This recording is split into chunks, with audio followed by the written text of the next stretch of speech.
It's a very important building to our community. It was obviously as our public library from 1939 to 1981. It was a very important building for the community.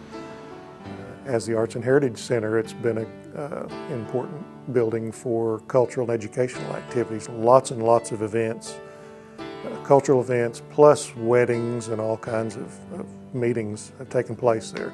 So it's been a good community building for folks in Ada to use. The Ada Arts and Heritage Center is arguably the most beautiful structure in the entire city. Situated on the southeast corner of 14th and Rennie Streets, the Georgian Colonial stands proudly like an aging aristocrat, uninterested in the ever-changing world around it. Like its cousins in distant Williamsburg, Virginia, the edifice commands the respect and earns the admiration of locals and visitors alike. Even the building's origins are noble. It started out as Ada's first freestanding public library. The building was built as the library. The land was purchased, and it was built strictly as a standalone library.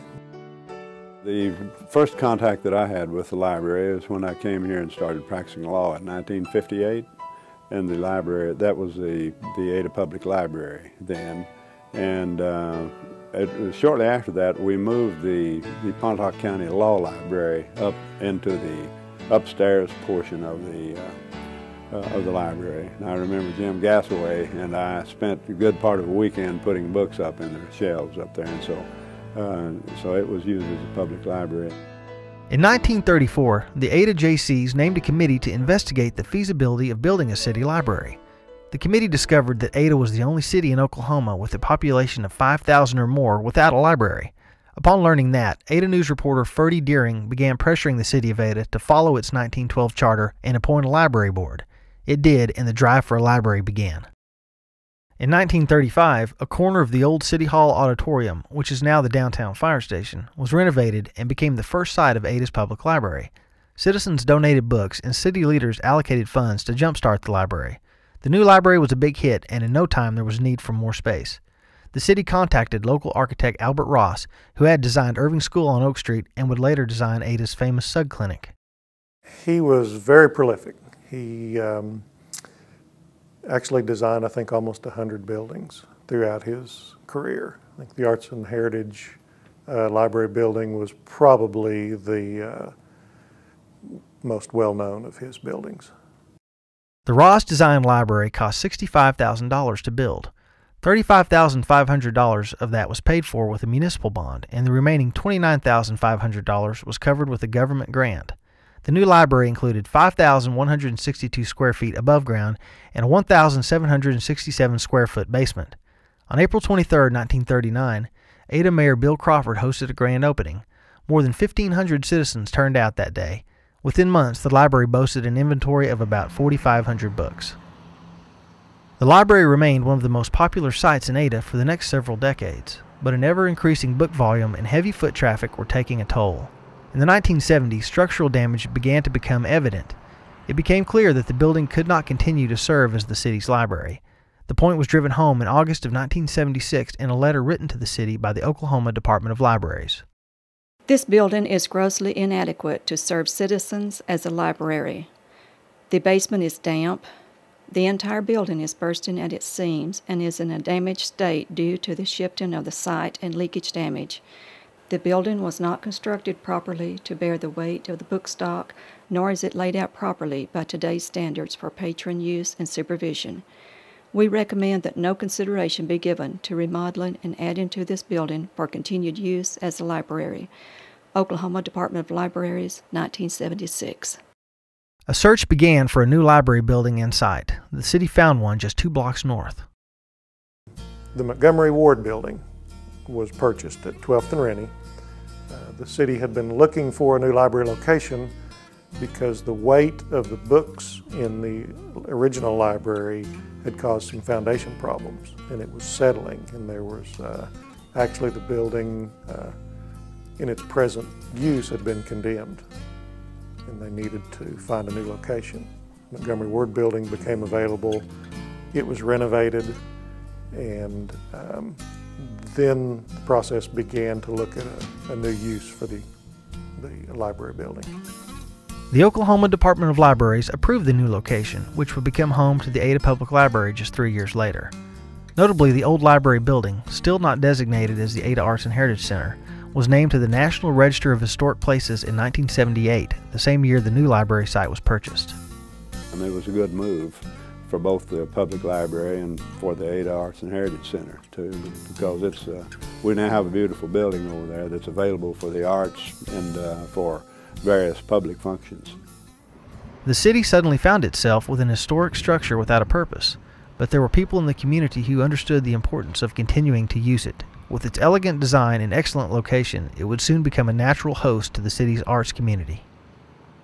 A public trust was created, and the Ada Arts and Heritage Authority was created to look at the use for that building, to look at renovation, to look at what needed to be done, to reuse the building as a cultural center, and then to set the guidelines for cultural activities, rental rates, the whole process of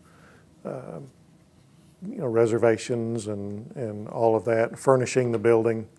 So their mission is to work to use that building to the best of its ability for cultural and educational purposes for the community. The authority began working hand in hand with the Ada Arts and Humanities Council, and soon the building was renamed the Ada Arts and Heritage Center. Since then, it has become a flashpoint for cultural activity for the city of Ada, hosting both public and private engagements.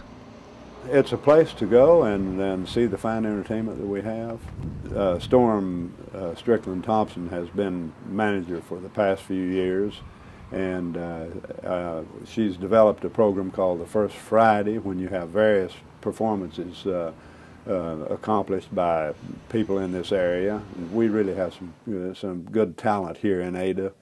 And their talents need to be shown, and both the artists, we have art shows there, so it has a big influence on this town, and I'm very happy to say a good influence.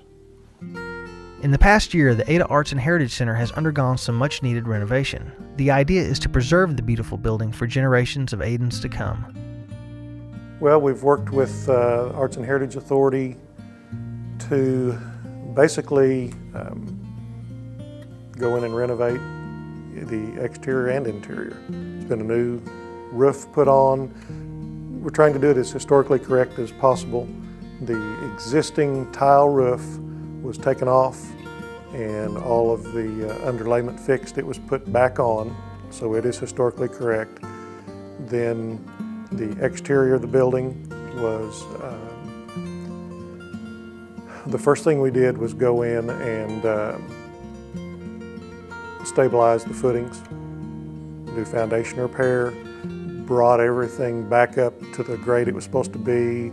Then there was a contract let to preserve the exterior of the building, repair any of the cracked brick that the face had popped off, seal all of the exterior because of the moisture penetration through that building had caused interior problems. So the first step was to totally redo everything outside, the roof and the walls and the foundation, get it set.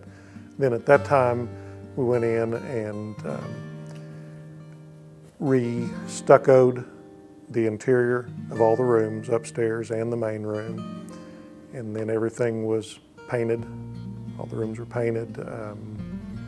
Arts and Heritage Authority picked the color scheme on the rotunda, and then the city maintenance crews went in and did all the painting, interior painting. Then the flooring was removed and new oak flooring and carpeting being placed in that. So, basically inside and outside it has now been redone. It's cost about $150,000 to do all of that, and Arts and Heritage Authority has helped the city in that and has received some donations to help with the renovations. The newly renovated Arts and Heritage Center will continue to play a pivotal role in the community's cultural experiences. Quite simply, there is no public building in town that rivals its architectural majesty and historical importance. It's basically been brought back up, it's been restored to as close as we feel like to the original design of the building, and with some modern improvements as we could, but again, to keep it historically correct. So I think it has a good future.